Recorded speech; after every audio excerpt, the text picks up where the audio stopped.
नमस्कार। रेलवे की ये मुहिम अब पटना में आ पहुंची है दो दिग्गजों के साथ। और मेरे दोस्तों, आप जानते हैं कि रेलवे ने कल एएलपी का रिजल्ट भी डिक्लेयर किया और ये दबाव ही था इस टीचर कम्युनिटी का और आप बच्चों का कि जिन्होंने बहुत सारी वीडियोस बनाई हैं, बहुत टीचर फ्रेटर्निटी ने, और रेलवे के ऊपर ये दबाव बनाया है। और हमारी जो प्रयास है वो रुकना नहीं चाहिए। हम 4 जुलाई को 11 बजे रेलवे रिफॉर्म को ट्रेंड पे लेके आएंगे ट्विटर हैंडल पर। और हमें बहुत जरूरत है कि रेलवे में नंबर ऑफ वैकेंसी इंक्रीज की जाए, प्रॉपर चीजें हो और कैलेंडर आउट हो। मैं चाहता हूं सर इस पे अपनी बात रखें सर। पहले तो राकेश सर को बहुत बहुत धन्यवाद कि आपने इस मुहिम को इतना बड़ा बनाया और इस मुहिम के बारे में सोचा। बहुत बार हम लोगों ने ट्विटर कैंपेन किया, बहुत बार सर को हमने पर्सनली कॉल करके ट्विटर कैंपेन में हिस्सा लेने के लिए कहा। सब एक दूसरे से जुड़े हुए हैं और ये समझ लो कि सभी जो टीचर हैं, टीचर के लिए बच्चा जो होता है ना, वो बच्चा होता है उनका, वो हमेशा उनके लिए सोचते हैं सारे टीचर्स। तो और टीचर कम्युनिटी में सबसे बड़ी बात यह है कि कोई एक दूसरे से अलग नहीं है, सब लोग एक होकर के एक आवाज करते हैं।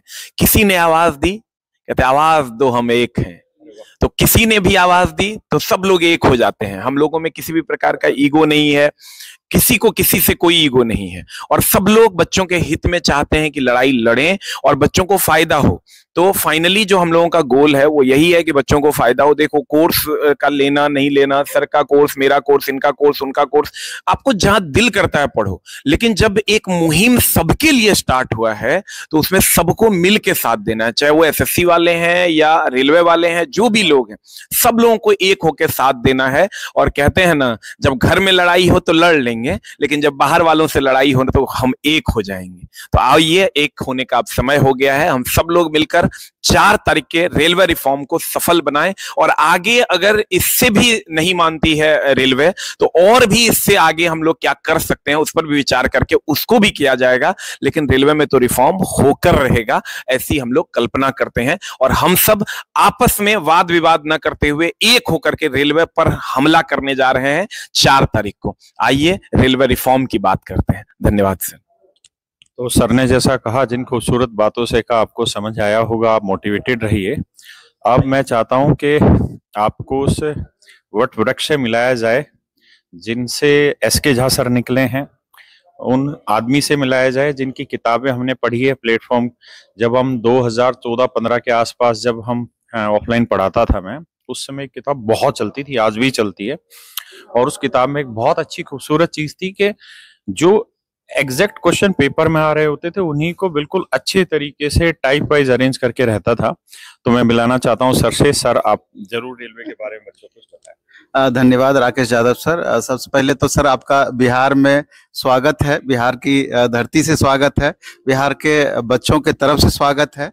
और रेलवे का ये मुहिम जो सर अभी छेड़े हैं और जिसमें हम लोग पूरे टीचर कम्युनिटी एक साथ हुए हैं जिस चीज को लेकर के, उसमें 5-6 मुख्य मुद्दे हैं जो कि पहले से कुछ दिनों से लगातार ये बड़ा सा इशू था कि आखिर एसएससी के बाद अब जरूरत आन पड़ी है कि रेलवे में ये रिफॉर्म किस तरीके से हो। तो राकेश यादव सर इसका आगाज किए हैं और हम लोग इसको अंजाम तक पहुंचाएंगे।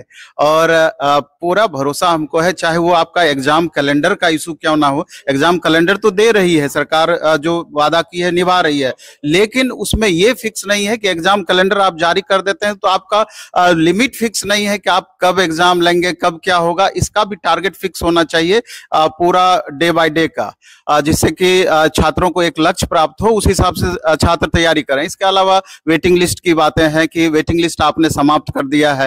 आप ग्रुप डी का ही बात करें तो 40% अप्रोक्स स्टूडेंट आगे चल करके छोड़ देते हैं इस पोस्ट को। अब बाद में वो पोस्ट दूसरे बच्चों को इसका लाभ मिलना चाहिए जो कि रेलवे के ऐसे नियम के कारण नहीं मिल पा रहा है। तो एक वो इशू है। इसके अलावे भी रेलवे में 5-6 इशू है।